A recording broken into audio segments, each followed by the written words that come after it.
안녕하십니까. 오르가니스트 김춘혜입니다. 교회음악, 클래식 음악의 뿌리 48번째 강의가 되겠습니다. 이 시간에는 지난 시간에 이어서 바로크 시기의 교회 악기, 오르간을 좀 더 알아보겠습니다. 몇 분을 더 소개하고 바흐의 그 오르간의 그 정신, 교회 음악의 정신을 알아보고자 합니다.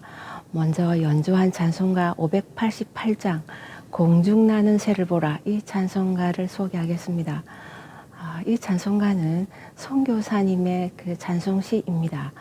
우리나라 이름을 가지고 있어서 아주 그 독특한 분이신데요. 밀러아 선교사님입니다. 그 영어 이름은 프레드릭 밀러 선교사님이십니다. 이분은 펜실베니아에서 쭉 사시면서 피츠버그 대학을 나오시고요. 그 뉴욕의 유니온 신학대학교에서 신학을 하셨습니다.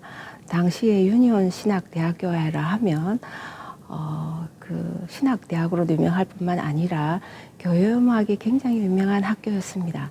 당시에 그 미국의 선구적인 그 교회 음악인들이 그 지휘자나 반주자들이 이 유니온 신학대학교를 나오신 분들이거든요. 아주 대단한 학교에서 또 좋은 교육을 받으시면서 그리고는 1892년에 미국 북장로교회 파송 선교사로 우리나라에 오셨습니다. 1866년생이니까 26세의 그 젊은 청년이죠.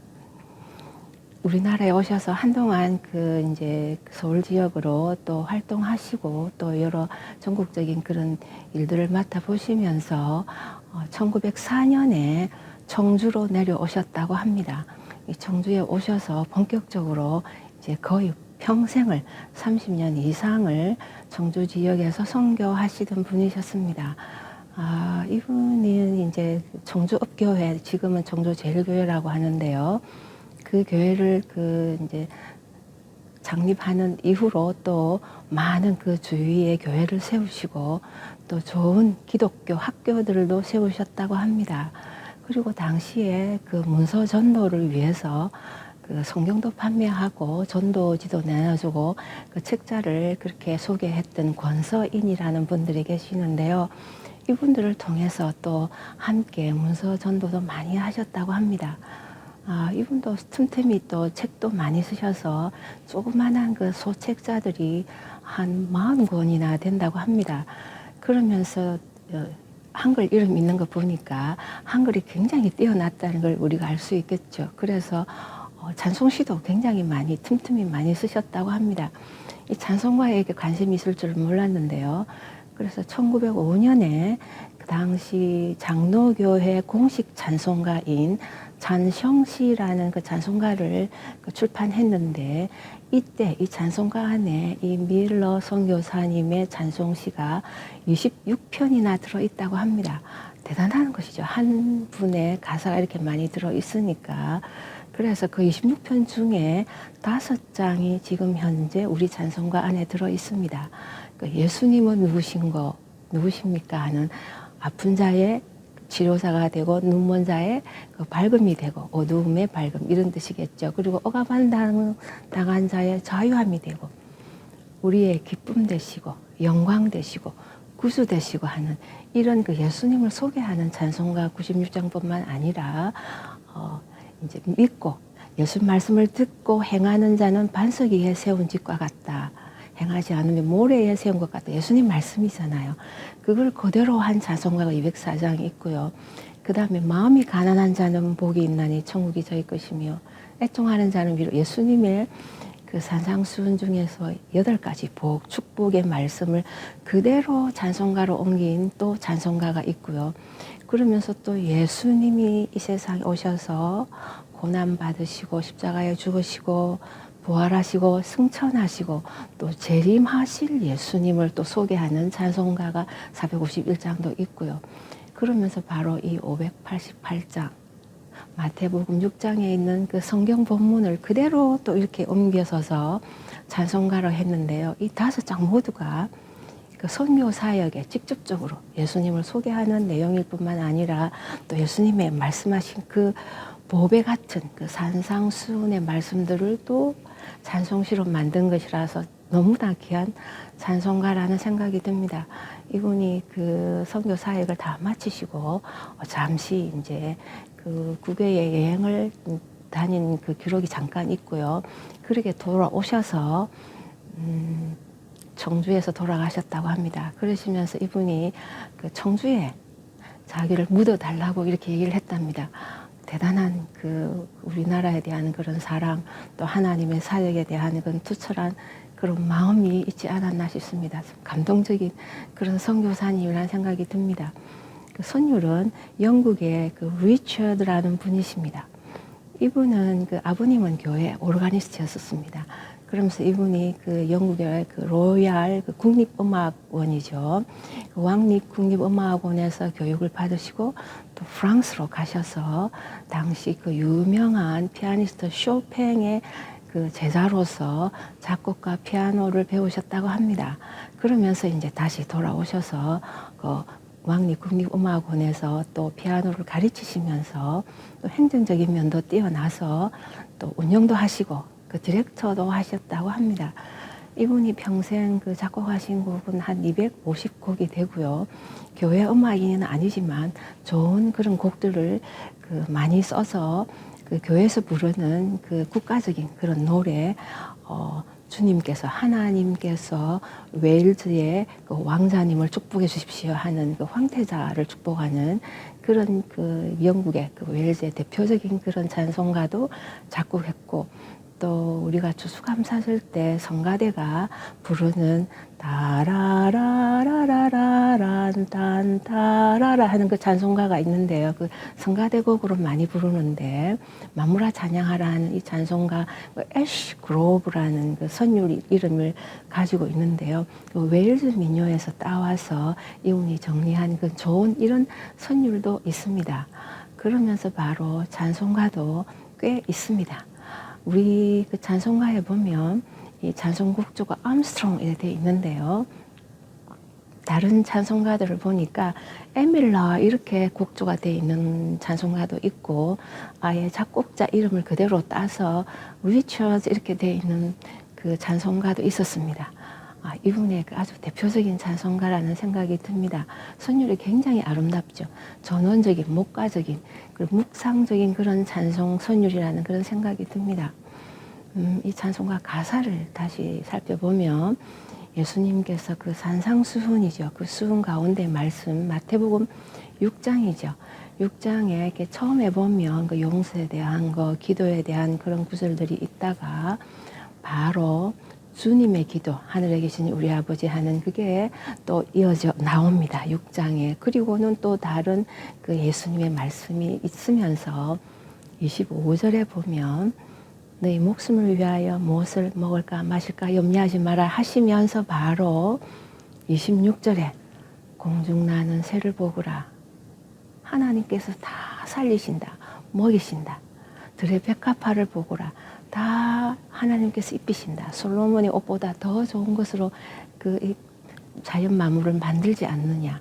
그러니 걱정하지 말고 이방인들이 구하는 무엇을 먹을까 마실까 하지 말고 오직 그의 나라와 의를 구하며 이 모든 것을 더해서 너희에게 줄 것이다.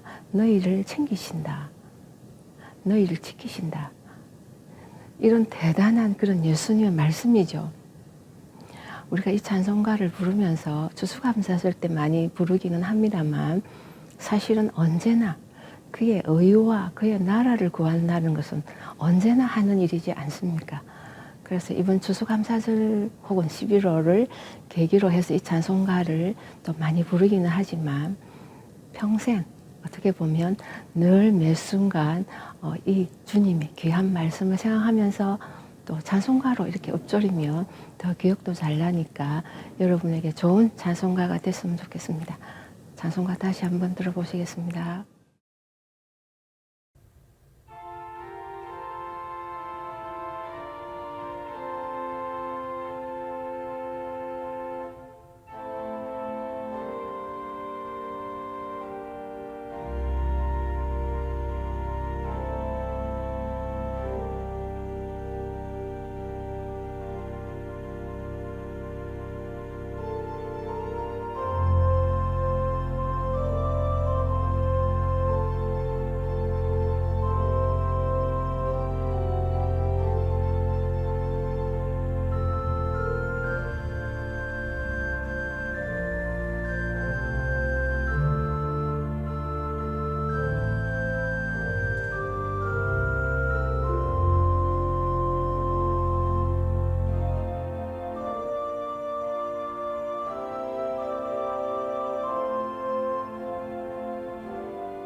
이어서 하겠습니다. 이 시간에 지난 시간에 이어서 바로 그 시기에 그 오르간의 그 교회에서 모습을 알아볼까 합니다. 지난 시간에 그 여러 교단, 그러니까 그 가톨릭, 그리고 성공회, 칼빈 교회, 그 루터 교회 이렇게 해서 그 각 교회의 그 예배가 다르고 또 예배 음악이 다르고 또 그 예배 음악에 대한 그 각 그 교회의 전통이 다르기 때문에 어떻게 나타나는지를 가장 그 기본적인 것을 쭉 알아봤습니다. 이제는 그 작곡가를 좀 대표적인 그 알아볼 그 시간인데요. 참으로 많은 작곡가들이 있습니다. 지난 시간에 그 바로크기의 그 정점을 향해서 그 많은 영향력을 줬던 북스테후데 독일 오르가니스트죠. 이분의 정신과 이분의 음악을 알아봤는데요. 너무나 그 외에도 많은 그 오르가니스트 작곡가들이 있지만 그 우리가 좀 특별한 의미를 부여할 수 있는 분들 어쩔 수 없이 몇 분만 소개하겠습니다. 한 분은 바로 프랑스 가톨릭 교회의 그리니입니다. 이분은 그 당시에 그 프랑스 교회 자체가 물론 다른 성당도 있고 오르간도 좋았고 했지만 워낙 그 세속 음악이 많이 발달했었습니다. 베르사유 궁정을 중심으로 해서 세속 음악이 훨씬 그 많이 그 활동들을 했었는데요. 그 당시 대표적인 그 작곡가가 프랑스와 쿠프랭이었죠. 그래서 이분은 또 왕실 음악인도 하면서 그럼에도 불구하고 또 많지는 않지만 좋은 오르간 곡도 또 작곡했기 때문에 저의 다른 강의에서 이분을 소개했었는데요. 그리니 이분은 그 교회 음악인으로서 오르가니스트로서 아주 헌신적인 분으로 우리가 알고 있습니다. 이분은 평생 31세밖에 살지 못했던 아까운 그 오르가니스트였는데요. 1672년에 태어나서 1703년에 이제 돌아가신 분인데 이분을 우리가 이렇게 특히 교회 음악에서 교회 오르가니스트로서 기억하는 이유는 이분의 곡의 그 특징입니다. 당시에 그 오르간도 그 세속음악의 영향을 받아서 약간 세속음악적인 그런 스타일들이 이제 있기 시작했습니다. 그래서 교회곡인데도 조금 밖에 음악 같은 느낌이 교회 밖에 같은 분위기를 그 느낄 수 있는 곡들이 종종 꽤 이게 생기면서 점점 그쪽으로 더 많이 발달하는 경향이었는데요. 이분의 음악은 이렇게 교회적인 그 느낌을, 스타일들을 고수했다는 면에서 그러면서 억지가 아니고요. 아주 뛰어난 그 예술성을 기반으로 해서 바탕으로 해서 그 음악이 나왔기 때문에 우리가 이렇게 존경하는 것이겠죠. 이번에 그 다른 음악에 그 비교하면은 다른 작곡가랑 보면 그 프랑스의 당시에 그 호모포닉한 단성적인 그런 음악들이 많음에도 불구하고 이분은 조금 대위적인 모방적인 그 말은 그 소프라노 알토 테너 베이스 성부가 서로 모방을 하면서 이렇게 묵상하게 여기서 선율이 나오고 저기서 선율이 나오고 그 성부의 짜임새인데요. 이 텍스처에서 아주 이게 조밀하면서도 아주 멋있게 짜여있기 때문에 선율을 계속 딴 곳에서도 들을 수 있으면서 묵상하게 만드는 것입니다. 물론 빠르면 그게 힘들겠지만 적당한 템포나 약간 느리면 정말로 영성이 풍부한 교회 음악으로 우리가 묵상할 수 있거든요. 그러면서 그 화성입니다. 화성도 당시 많이 새로 사용하는 그런 새로운 그 교회 밖의 화성보다는 교회적인 화성. 예를 들면 그레고리안 챈트 같은 그 선율에 의거한 전통적인 교회적이다 이렇게 성도님들이 모두 생각하는 그런 그 스타일이죠. 그런 스타일로 아주 우아하게 정교하게 성부를 짠 것입니다. 그리고 당시에 아직도 여전히 남아있었던 그 중세부터 이어온 교회 음악의 교회 선법이라는 그 모드가 있는데요. 이런 교회 선법도 끝까지 오랫동안 고수하셨던 분입니다. 그래서 이분의 음악의 특징을 보면 서정적이고 시적이고 종교적이고 아주 순수한 스타일이다 이렇게 얘기를 많이 합니다. 교회 음악의 그 경건한 정신을 많이 이렇게 그 가지면서 오르간 음악으로 쓰신 분이라 할 수 있겠죠. 이와 또 대조적인 분이 한 분 있습니다. 바로 영국의 핸델입니다. 핸델은 사실은 독일 할레에서 태어났죠. 그 나중에 바하가 라입지히에서 그 교연마기로 있었던 그 라입지히 할레는 정말 가까운 동네인데요.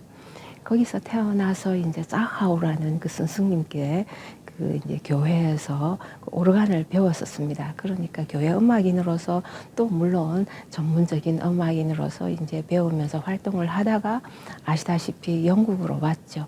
그래서 영국에 완전히 귀화해서 영국 사람으로 그 이름, 그 스펠도 다 고치고 그렇게 해서 영국인으로 살면서 작곡 활동을 했었는데요. 오페라도 쓰고 다 이제 다 아시는 부분입니다. 그러면서 바로 오라토리오를 이제 쓰게 됐잖아요. 그래서 오라토리오가 이렇게 막이 있으니까 이 긴 1막, 2막 이렇게 가는 동안에 이렇게 막 사이에 중간 휴식이 있는데요. 이 휴식 시간에 연주할 수 있도록 오르간 곡을 작곡했는데 바로 오르간 콘체르토입니다. 아주 독특한 곡입니다. 당시에 오르간 콘체르토라는 용어도 흔하지는 않았습니다. 아주 드물게 조금씩은 쓰였지만 작은 앙상블하고 오르간 솔로랑 이렇게 주고받고 하는 그 전형적인 협주곡입니다. 이런 오르간 정말 흔하지 않는 이 오르간 협주곡을 더구나 그 당시에는 대체로 교회는 오르간이 교회 안에서 사용되지 않았습니까? 그래서 교회라는 그런 그 느낌이 들어 있었던 그 오르간을 연주회용 악기로서 이 협주곡을 만들었다는 것이 어떻게 보면 굉장히 기발한 그 핸델만의 그런 아이디어일 수도 있다는 그런 생각은 듭니다. 그래서 아주 그 교회 밖의 곡이고 연주회용 곡이 다른 말로 하면 편하게 얘기하면 세속적인 곡이라고도 할 수 있겠죠. 바로크 이후는 세속 그다음에 교회 이렇게 구분은 잘 안 합니다만은 연주회용 곡으로서 밝고 즐겁고 모든 사람이 그냥 예배가 아니라 즐기도록 작곡한 곡입니다. 그래서 짤막짤막하게 악장들이 한 4악장 정도가 대체로 이렇게 들어있는데요. 춤곡도 들어있고 물론 그 당시 유행했던 후가도 있긴 있습니다. 서곡, 레치타티브, 아리아, 후가, 그 다음에 춤곡들, 그 다음에 행진곡 이런 식으로 다양한 그런 그 모음곡처럼 악장이 구성되어 있는데요. 그 당시로서는 독일, 또 프랑스도 마찬가지고 또 영국 자체 안에서도 그런 그 올간 콘체르토라는 개념에 아주 기발한 독특한 그런 장르를 만들었다는 것이 물론 최초는 아닙니다만은 이런 그 발상들이 그런 참 의미가 있다고 생각은 합니다. 그러면서 바로 바흐입니다. 그 북스대 후대의 정신을 이어서 바로 바흐가 이 오르가니스트로서 대단한 역할을 했었습니다. 아마 바흐라는 오르가니스트가 없었으면 지금까지 그 교회의 이 악기로서 이 오르간이 잘 자리를 잡았을까 이렇게 의아할 수 있을 정도로 바하의 역할은 대단합니다. 물론 바하는 당시에 작곡가이고 오르가니스트기는 했습니다. 하지만 작곡가로서는 독일에서 파헬벨, 그 독일 남쪽의 남부 지역의 파헬벨, 독일 북부 지역의 그 함부르크 지역의 텔레만 이런 대단한 거장들이 계셨었습니다. 그러면서 바흐는 중부인데요. 그래서 그 독일 전체로 만약에 본다면 바흐는 그 오르가니스트 혹은 당시는 챔발로도 있었는데요. 그 합시코드 혹은 그 건반악기 연주자는 아주 뛰어났다 이렇게 평을 했다고 합니다. 어쩌면 정말 뛰어난 최고일 수도 있는 가장 뛰어난 그런 건반악기 연주자 오르가니스트일 수는 있으나 작곡가로서는 그 텔레만이나 파헬벨보다는 덜 뭐라 그러나요 선호되었던 그런 작곡가였다고 합니다. 물론 천재를 못 알아보는 것일 수도 있습니다. 지금의 그 물론 텔레만 곡이나 바이블도 굉장히 좋지만 당시에는 훨씬 그 당시 사람들이 더 좋아했었거든요. 그럼에도 불구하고 바하의 곡은 지금은 훨씬 더 인정을 받는 곡이긴 합니다. 그런데 바로 바하가 오르가니스트라는 면에서 다시 돌아가 보면 이 바하와 오르간의 인연이라 할까요? 이 두 그 바하라는 사람과 악기 이 두 면을 살펴보면 너무나 이렇게 잘 맞는 사람 같습니다. 바하의 성품이나 그 영성이나 그리고 이 오르간의 그 소리의 색깔이나 그 당시에, 그리고 오르간의 역할이나 오르간의 경건성, 영성을 생각하면 너무나 잘 어울리는 그 작곡가와 악기지 않았나 싶습니다. 그래서 최고의 음악이 나오지 않았나 싶습니다. 그 바하를 사실은 그 당시에 세상에서는 평가하기를 아주 뛰어났고 테크닉이 아주 좋아서 그 발을 그 묘사한 부분이 있는데요. 그 바하의 발이 오르간 칠 때 이렇게 날아다니는 것 같아, 이런 평을 한 기록도 있긴 있습니다. 물론 그런 외향적인 그런 모습인데요. 그러면서 또 어떤 면을 보면은 바하의 그 코랄 작품 찬송가 선율을 가지고 그 곡들이 많은데요. 어떤 코랄들은 너무 어렵다, 이렇게 또 반대적인 그 의견도 있었습니다. 제가 생각할 때 그 바하의 곡은 좀 난이도가 있습니다. 그 난이도는 그 어려움을 위한 어려움이 아니라, 혹은 굉장히 테크니컬한 기교적인 부분도 있습니다. 그렇지만 그 연주자의 기교를 위한, 화려함을 위한 것이 아니라 그 음악에 맞는, 바하가 원하는 음악을 표현하기 위한 하나의 그 길이었다고 생각합니다. 방법이었다고 생각합니다. 당시에는 이해를 못했지만 나중에 음악학자나 음악 그 평론가들이나 또 오르가니스트가 곡을 쳐보면 왜 이렇게 음악이 나왔는지, 가사가 있을 때는 더 가사가 드러나고 가사가 없더라도 음악의 전체적인 구도 안에서 그렇게 될 수밖에 없는, 그렇게 되었기 때문에 오히려 더 뛰어난 음악이 될 수 있는 그런 것들을 우리가 발견하는데요. 당시에는 좀 난해하게 느꼈을 것 같기는 합니다. 지금도 사실은 난해한 부분이 있습니다. 그럼에도 불구하고 바하는 우리에게, 특히 오르가니스트에게는 그 이상적인 그 모습을 제시했는데요. 이분의 삶을 통해서, 신앙을 통해서, 음악을 통해서 바로 이분의 오르가니스트로서의 이상적인 모습을 제시하는데요. 그 음악은 결국은 하나님께 향하는 음악이고, 예배하는 음악이고, 또 하나님께 봉헌하는 것입니다. 바치는 것입니다. 올려드리는 것입니다. 그러니까 평이할 수가 없죠. 연습을 해야 되고 연구를 해야 되고, 나의 가장 좋은 것을 내가 성심껏 준비하고 연구하고 노력해서 정성을 다해서 연주할 수 있는 그러한 하나의 지향점이라 하나요? 그런 목표를 하나 설정한 분이라는 생각을 합니다. 만약에 바하가 그 현실적인 그런 안주 때문에 그냥 모든 사람이 치기 쉬운 그냥 난이도 면에서 평이한 곡을 만약에 썼다면 그것이 역사적으로 오래 가지도 않았을 뿐만 아니라 이 후대에 많은 사람들의 그 모델도 되지 않았을 거라 생각합니다. 바하는 교회 음악인의, 교회 오르가니스트의 그 이상입니다. 그 목표점입니다. 그리고 기준입니다. 성경에 보면 하나님께서 그 열왕기, 그 다음에 역대, 여기 기록 성경에 보면 하나님께 충실한 그 사람으로서 다윗을 기준으로 삼거든요. 그 다음 왕은 다윗에 비해서 어땠다, 다윗처럼 하나님을 섬기지 않고, 혹은 다윗처럼 하나님 섬겼다, 이렇게 다윗이 기준이 되어서 왕들을 쭉 구약 성경에 보면 평가하고 있는데요. 교회 음악인을 평가할 때, 그리고 바하 이후에 오르가니스트, 오르간 작곡가를 평가할 때 바하가 기준이 됩니다. 바하의 정신이 따랐다, 아니면 바하와 좀 다르다, 다르면 어떻게 다른가, 이렇게 이런 중요한 하나의 기준점이 된다는 것은, 그리고 목표 지향점을 만들어 주셨다는 것은 영원히 어떻게 보면 이 음악 역사가 이어가는, 또 영원히 교회 음악이 이어가는 가운데에 교회 음악인이 바라보아야 할 그 지향점이라고 생각합니다. 그런 면에서 대단한 것 같습니다. 좀 난해할 수 있지만, 어려울 수 있지만 우리의 목표점이고, 그분의 헌신을 우리가 본받으면서 꾸준히 따라가고 또 연주하다 보면 이해하는, 그래서 사실은 다 어렵지는 않습니다. 쉬운 곡도 있고 또 이해할 만한 곡도 있고 또 난해한 곡도 당연히 있는, 골고루 이렇게 들어있는 편인데요. 우리에게 이런 그 교회 음악의 모습을, 이상적인 그 오르가니스트로서 모습을 보여준 것은 대단한 것이라 생각합니다.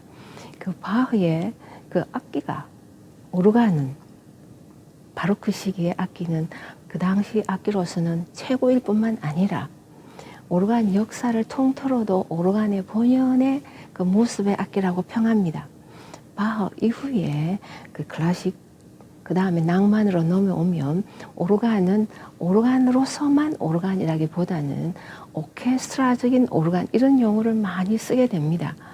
오르간은 오르간이지 왜 오케스트라적인 오르간입니까?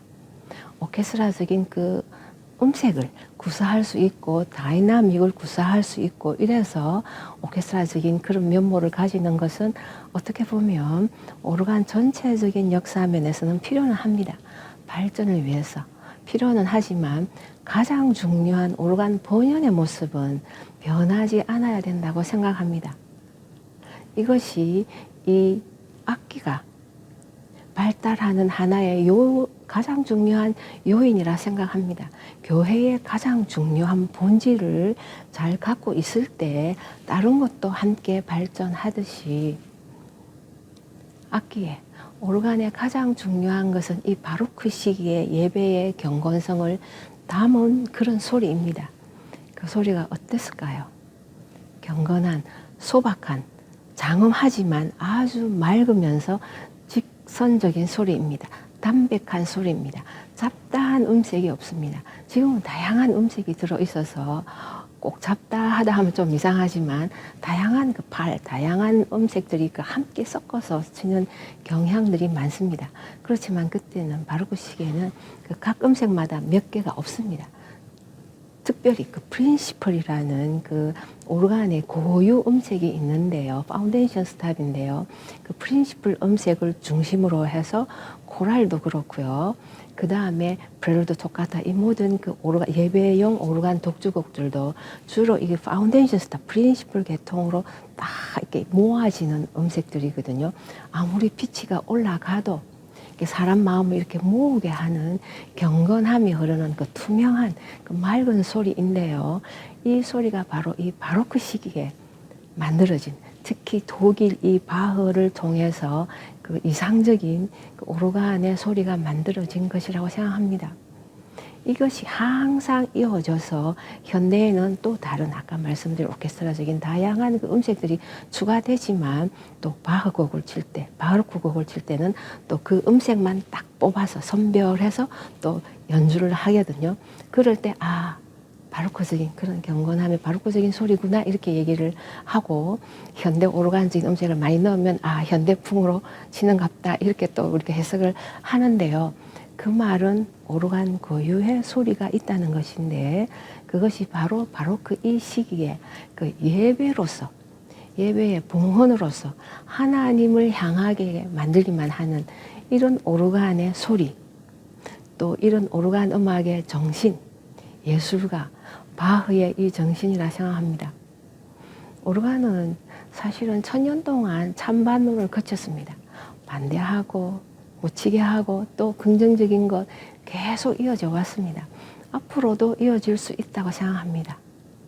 어느 교단에 따라서 다양한 입장이 있기 때문에 그럼에도 불구하고 이 헌신적인 그런 교회 음악인의 그 영성과 신앙심과 또 음악적인 뛰어남, 예술성과 그런 소리와 이 같은 그 소리의 그 본질을 추구해서 본질을 담고 있는 이런 오르간 음악이 존재하는 한, 이런 오르간 음악인이 오르가니스트가 존재하는 이렇게 꾸준히 하나님의 축복을 받으면서 발전할 것이라 생각합니다. 오르간 음악은 정말로 여러분에게 좋은 영성을 주는 음악이라 생각합니다. 교회에서 여러분을 묵상하게 하는 그래서 하나님을 바라보게 하는 음악이라고 생각합니다. 여러분에게 좋은 그런 오르간 이 악기가 교회 악기가 되기를 바라고 또 열심히 하는 또 오르가니스트들이 되고자 합니다. 다음 시간에 뵙겠습니다.